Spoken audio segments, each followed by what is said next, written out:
Good evening साथियों। आज एंकालोजिंग spondylitis एक रीढ़ की हड्डी से संबंधित क्रोनिक इन्फ्लेमेटरी बीमारी है। उसके बारे में जानकारी दूंगा कि किस कारण से होती है, कैसे लक्षण आते हैं, क्या इसका इलाज बचाव कैसे पता करना है और इससे संबंधित जो भी साइंटिफिक इन्फॉर्मेशन आप लोगों के काम की रहेगी वो मैं इस वीडियो में सरल भाषा में बताने की कोशिश करूंगा। एंकालोजिंग स्पॉन्डिलाइटिस ये हड्डी के जोड़ों से संबंधित बीमारी है। इसमें होता क्या है कि स्पेशली स्पाइन अफेक्ट होती है, जो रीढ़ की हड्डी है वो अफेक्टेड रहती है और सैक्रोइलियक जॉइंट है जो कूल्हे की हड्डी है उसके जॉइंट्स में इन्फ्लेमेशन होता है ज्यादातर मरीजों में, और कुछ मरीजों में स्पाइन के जॉइंट से बाहर भी, जैसे कि घुटने की जॉइंट है या टखने की जॉइंट है या जो कोहनी की जॉइंट है और कंधे की जॉइंट, इसमें भी अफेक्ट आ सकता है। और साथ में कुछ मरीजों में जो उंगलियां हैं उसमें भी सूजन हो सकती है, डेक्टिलाइटिस बोलते हैं, या एड़ी में दर्द हो सकता है, एंथीसाइटिस ये भी कुछ व्यक्तियों में हो सकता है। तो ये कंडीशन की बात करें कि क्या होता है, क्या इसके पीछे होने का प्रमुख कारण है, तो इसमें जेनेटिक फैक्टर रिस्पॉन्सिबल, ऐसा देखा गया है कि जीन में चेंज की वजह से ये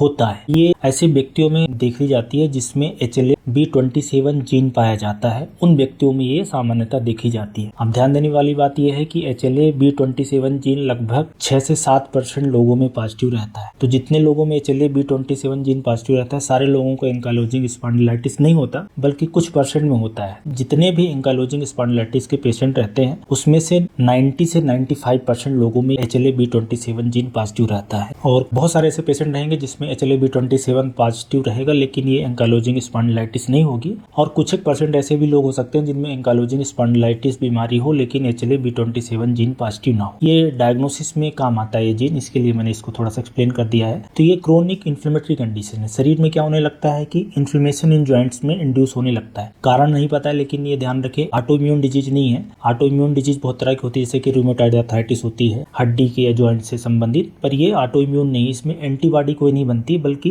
क्रोनिक इन्फ्लेमेशन होता है। इसलिए एंकालोजिंग स्पॉन्डिलाइटिस की मेन दवा स्टेरॉइड नहीं होती है, बल्कि कई मरीजों में एंकालोजिंग स्पॉन्डिलाइटिस की स्टेरॉइड का इंजेक्शन यूज किया जा सकता है। वो लोकल जॉइंट्स संबंधित जो लक्षण होगा उसको कम करने के लिए। सामान्यतः खाने की स्टेरॉइड की दवा इसलिए नहीं दी जाती क्योंकि ऑटो इम्यून बीमारी नहीं है बल्कि क्रोनिक इन्फ्लेमेटरी डिजीज है, और इसमें जॉइंट्स में क्रोनिक इन्फ्लेमेशन होगा, वहाँ पे लिम्फोसाइट, मैक्रोफेज ये सब आ जाते हैं और इन्फ्लेमेशन होगा, फिर धीरे धीरे शरीर उसको रिपेयर हीलिंग करेगा। तो जॉइंट जो होती है उसकी मोबिलिटी अफेक्टेड हो जाती है, उसमें फाइब्रोसिस हो जाना और फ्यूजन हो जाना। तो जो सामान्यतः अफेक्टेड आर्गन होता है, जो अफेक्टेड साइट होती है वो लंबर स्पाइन है, उसमें सबसे पहले असर आता है। और वहीं पे सैक्रोइलियक जॉइंट होती है, जो हिप बोन होती है, जो कूल्हे की बोन होती है, उसमें ये पहले असर आता है। फिर धीरे धीरे ऊपर की जो थोरेसिक वर्टिब्रा है या सर्वाइकल वर्टिब्रा, वहाँ पे भी असर आ सकता है। शरीर के जैसा कि मैंने बताया कि दूसरे जॉइंट पे भी कुछ मरीजों में असर हो सकता है। और ऐसा भी हो सकता है कि ये स्पाइन के अलावा भी एक्स्ट्रा आर्टिकुलर जो साइट है वहाँ पे भी असर आता है। एंकालोजिंग स्पॉन्डिलाइटिस के कुछ परसेंट में लगभग ऐसा देखा गया है कि 30 से 35% लोगों में एंटीरियर यूवियाइटिस होता है, मतलब आंख में दिक्कत आती है, आंख में इन्फ्लेमेशन सूजन होती है। ऐसे ही आंत के अंदर इन्फ्लेमेटरी बाउल डिजीज बोलते हैं, वो भी लगभग 40-45% लोगों को हो सकता है कि आंत में इन्फ्लेमेशन सूजन हो जाना। लगभग 10-12% को सोरियासिस हो सकता है, और ऐसे ही कुछ लोगों में हार्ट संबंधी प्रॉब्लम आ सकती है। तो ये भी कुछ इंपॉर्टेंट चीजें हैं, लक्षण है जो एंकालोजिंग स्पॉन्डिलाइटिस के पेशेंट को देखना रहता है, मॉनिटर करना रहता है कि इन आर्गन पे भी इनका अफेक्ट आ सकता है। अच्छा, लक्षण की बात करें तो सामान्यतः ये देखा गया है कि ये बीमारी शुरुआत यंग एज से हो जाती है। जैसा कि मैंने बोला कि क्रोनिक बीमारी है और धीरे धीरे होती, क्रोनिक प्रोग्रेसिव बीमारी है, तो 15 से 45 साल के बीच में ही रहेगी। मतलब जो पहली बार लक्षण आएगा ज्यादातर लोगों में 40 साल के पहले आ जाता है। मोर देन 80% लोगों में ऐसा देखा गया है कि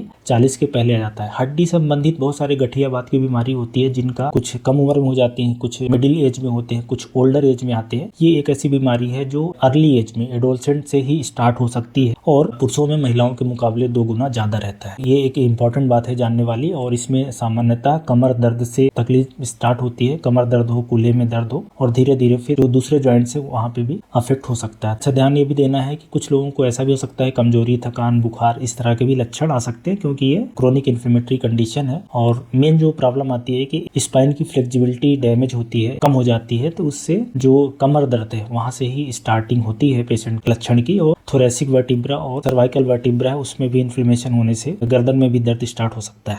एंकाइलोजिंग स्पॉन्डिलाइटिस के अगर लक्षण की बात करें तो सामान्यतः जो लक्षण होता है वो कमर दर्द से स्टार्ट होता है कि लंबर स्पाइन है उसमें इन्फ्लेमेशन, सूजन है, तो बैठने उठने में दर्द होगा। स्पेशली ये दर्द पैटर्न कैसा रहता है, रात में सोने के बाद दर्द इसमें बढ़ जाता है, रेस्ट करने के बाद दर्द बढ़ जाता है, और जैसे ही आप एक्सरसाइज करोगे या सुबह उठोगे, कुछ मोबिलिटी होगी, चलोगे तो दर्द गायब हो जाएगा। तो रेस्ट पे दर्द बढ़ जाता है, रात में दर्द ज्यादा रहता है, सोते समय दर्द रहता है, और चलने फिरने से इसके दर्द में इम्प्रूवमेंट हो जाता है, और धीरे धीरे दर्द होगा। स्टार्टिंग इस बीमारी की धीरे धीरे होगी और 40 साल के पहले होगी। तो कमर दर्द अगर इस तरह से होता है तो एंकाइलोजिंग स्पॉन्डिलाइटिस हो सकता है। इस तरह से लक्षण आते हैं। वैसे जैसा कि मैंने बताया कि हिप जॉइंट में इन्फ्लेमेशन होगा तो भी लक्षण होगा, कुछ लोगों को एड़ी में दर्द होगा, कुछ लोगों की उंगलियों में सूजन हो सकती है, ऐसे लक्षण हो सकता है, कुछ लोगों की आंख में प्रॉब्लम होगी, कुछ लोगों का पेट खराब होगा इन्फ्लेमेटरी बाउल डिजीज हो जाने की वजह से। इस तरह के मल्टीपल सिम्टम्स हैं, ऐसे मरीज प्रेजेंट कर सकता है। अब इसको पहचानना कैसे है, क्या डायग्नोसिस होनी चाहिए, तो ये ध्यान रखें कि ये ब्लड में कोई सिंगल टेस्ट नहीं है जिससे इसकी डायग्नोसिस हो सकती है। इसमें लक्षण को देखना रहता है कि पेशेंट किस उम्र में किस लक्षण से कहाँ की परेशानी से प्रेजेंट किया है, फिर थोड़ा सा एग्जामिन किया जाता है स्पाइन और कूल्हे की जो सैक्रोइलियक जॉइंट में इन्फ्लेमेशन है कि नहीं, या स्पाइन में कहाँ पे कितना इन्फ्लेमेशन, उसको एग्जामिन करना है। कुछ ब्लड टेस्ट हैं, जैसा कि एक जीन की टेस्टिंग है, HLA-B27 जीन की टेस्टिंग करी जाती है, जो कि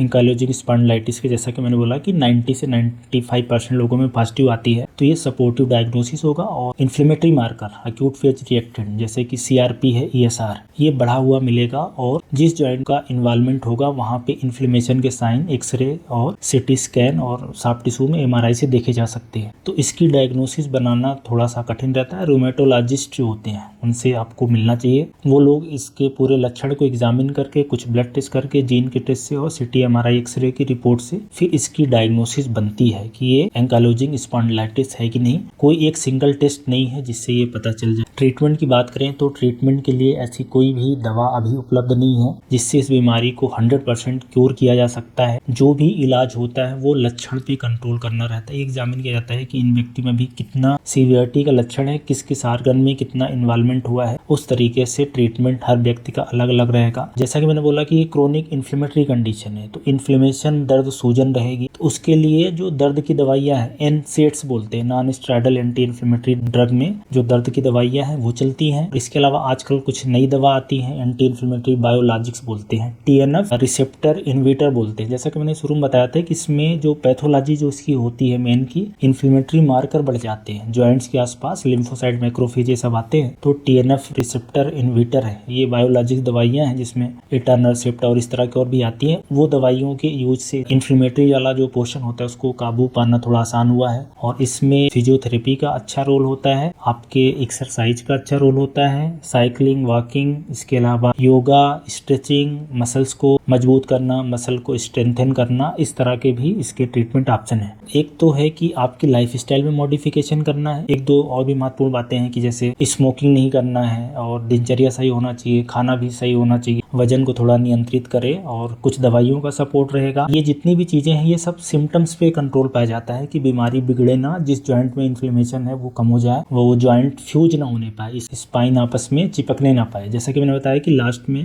अगर इसका इलाज ना किया जाए तो जिस जॉइंट में इन्फ्लेमेशन होगा वो जॉइंट आपस में चिपक जाएगी, फ्यूज हो जाएगी, तो उससे बचाने के लिए उपाय रहता है। और कुछ एक केसेस में बीमारी बहुत बिगड़ गई है तो सर्जरी का भी यूज करके जॉइंट को रिपेयर किया जा सकता है या बनाया जा सकता है, जैसी जरूरत हो सकती है। तो इसमें फिजियोथेरेपी का, योगा, एक्सरसाइज, वॉकिंग का, चलने का, एक्टिव रहने का अलग रूल है, स्मोकिंग बंद करने का अलग फायदा है, कुछ दवाइयां हैं सपोर्ट के लिए, और कुछ केसेस में सर्जरी की जरूरत पड़ सकती है। कुछ केसेस में स्टेरॉइड जैसी दवाइयां हैं जो अलग अलग केस में कुछ जॉइंट पे काम कर सकती है। वैसे जैसा मैंने बताया था कि स्टेरॉइड का ज्यादा इसमें रोल नहीं है, स्टेरॉइड से इस बीमारी में कुछ खास फायदा नहीं होता क्योंकि ये अलग तरीके की बीमारी है। तो ये कुछ ट्रीटमेंट होता है प्रिवेंशन के लिए कि कैसे इस बीमारी से बचें। तो इस बीमारी से बचने का ऐसा कुछ उपाय नहीं है क्योंकि ये जैसा मैंने बोला कि ये नॉर्मली इसका क्या कारण होता है ये हमें नहीं पता है। ये एक तरह की ऐसी बीमारी है जिसमें जीन का फैक्टर होता है, तो उसकी टेस्टिंग सामान्यतः तो नहीं रिकमेंड करी जाती है। अगर लक्षण रहते हैं तभी रिकमेंड करी जाती है क्योंकि HLA-B27 जीन जो होता है बहुत सारी बीमारियों के साथ एसोसिएटेड होता है, बहुत सारे हेल्दी लोगों में भी होता है। तो वो जीन वैसे सामान्यतः ऐसे रूटीन स्क्रीनिंग के लिए तो नहीं किया जाता, तो बचाव का तो तरीका नहीं है, पर ये लक्षणों पे ध्यान देना है। तो ऐसे लोग जिनको एंकाइलोजिंग स्पॉन्डिलाइटिस डायग्नोज हुई है तो इस बीमारी में क्या हो जाता है, उनको क्या करना चाहिए, उससे संबंधित ये कुछ साइंटिफिक इन्फॉर्मेशन है। धन्यवाद।